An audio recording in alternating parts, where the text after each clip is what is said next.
আসসালামু আলাইকুম প্রিয় দর্শক, স্বাগত জানাচ্ছি আমার দেশ লিড নিউজের সঙ্গে আছি আরমান মুজাহিদ। ত্রয়োদশ সংসদ নির্বাচনে ভোটারদের সমর্থন পেতে ইশতেহার তৈরির কাজ গুছিয়ে এনেছে দেশের দুই বড় দল বিএনপি ও জামায়াত ইসলামী। উভয় দলের কাছেই অগ্রাধিকার পাচ্ছে তরুণদের কর্মসংস্থান ও তাদের প্রত্যাশা। নির্বাচনী প্রচারের শেষ দিকে দল দুটি তাদের ইশতেহার জাতির কাছে উপস্থাপন করবে বলে জানা গেছে। বিএনপি ও জামায়াতের ইশতেহার নিয়ে আমাদের আজকের দুই পর্বের লিড নিউজের এই অংশে জানাবো জামায়াতের ইশতেহার নিয়ে। নিউজটি লিখেছেন রকিবুল হক। চলুন দর্শক বিস্তারিত জেনে নেওয়া যাক। আসন্ন সংসদ নির্বাচনের জন্য দলীয় ইশতেহার প্রস্তুত করেছে বাংলাদেশ জামায়াত ইসলামী। জনতার ইশতেহার শিরোনামে এ পরিকল্পনা পত্রে থাকছে জনগুরুত্বপূর্ণ 25টি বিষয়ে সুস্পষ্ট অঙ্গীকার। এতে শিক্ষার উন্নয়ন, সামাজিক ন্যায় বিচার ও দুর্নীতিবিরোধী পরিকল্পনার পাশাপাশি তরুণ ও নারী সমাজের আকাঙ্ক্ষাকে অগ্রাধিকার দেওয়া হচ্ছে। গতানুগতিকতার বাইরে গিয়ে সম্পূর্ণ নতুন আঙ্গিকে প্রস্তুত করা ইশতেহারটি ম্যানুয়ালি ও ডিজিটাল মাধ্যমে তুলে ধরা হবে।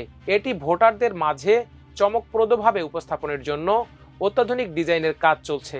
নির্বাচন কমিশন নির্দেশিত সময়ে অথবা দলীয় সিদ্ধান্ত অনুযায়ী 20 জানুয়ারির পর এটি প্রকাশ করা হবে বলে জানা গেছে।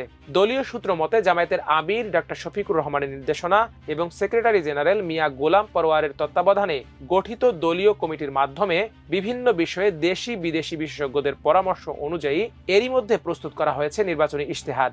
একই সঙ্গে জনতার ইশতেহার অ্যাপ ও ওয়েবসাইটের মাধ্যমে সাধারণ মানুষের মতামত গ্রহণ করা হয়।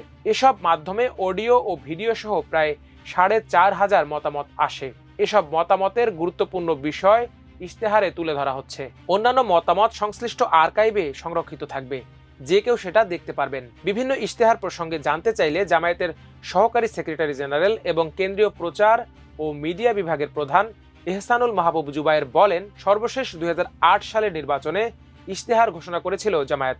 এরপর দীর্ঘ সময় পার হয়েছে, তাই এবারের ইশতেহার হবে সম্পূর্ণ নতুন আঙ্গিকে। বিভিন্ন চমকে ভরা ইশতেহারে তরুণ ও নারীদের চাওয়া পাওয়াকে গুরুত্ব দেওয়া হচ্ছে। তিনি বলেন, 3 ভাবে প্রস্তুত করা হচ্ছে জনতার ইশতেহার। জনসাধারণের সহজে বোঝার সুবিধার্থে প্রথম পর্যায়ে থাকবে বুলেট পয়েন্ট, দ্বিতীয় পর্যায়ে 40 থেকে 50 পৃষ্ঠার বই থাকবে, বিস্তারিত তথ্য থাকবে ডিজিটাল আর্কাইভে। পরে যে কেউ সেসব তথ্য দেখতে পারবেন।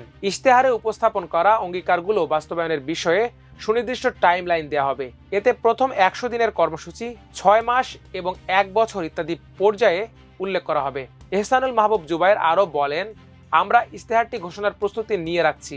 সব দলের ইশতেহার একই দিনে ঘোষণার জন্য সরকারকে প্রস্তাব দেওয়া আছে। তাদের সিদ্ধান্ত পেলে সেভাবে ঘোষণা করা হবে, অন্যথায় নিজেদের মতো করে তা প্রকাশ করা হবে। সূত্র মতে নির্বাচনী ইশতেহার তৈরি করতে দলীয় গণ্ডির বাইরে দেশি বিদেশি বিশ্ববিদ্যালয়ের শিক্ষক, ইঞ্জিনিয়ার, সাংবাদিক, চিকিৎসক, অর্থনীতিবিদ সহ সংশ্লিষ্ট বিষয়ের বিশেষজ্ঞদের কাজে লাগানো হয়েছে। তাদের দেয়া মতামতের ভিত্তিতেই এটি প্রস্তুত করা হয়েছে।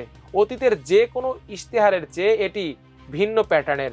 সব মতের লোকদের নিয়ে বাংলাদেশ গড়ার প্রত্যয় জানানো হবে এই ইশতেহারে। দলীয় সূত্র জানায়, কেন্দ্রীয়ভাবে নির্বাচনী ইশতেহার প্রকাশ করা হলেও এর সঙ্গে সব আসনের প্রার্থীর পক্ষ থেকে আলাদাভাবে আঞ্চলিক ও তৃণমূলের পরিকল্পনাও তুলে ধরা হবে। এরই মধ্যে সংশ্লিষ্ট এলাকায় মানুষের মতামতের ভিত্তিতে পরিকল্পনাগুলো চূড়ান্ত করেছেন প্রার্থীরা।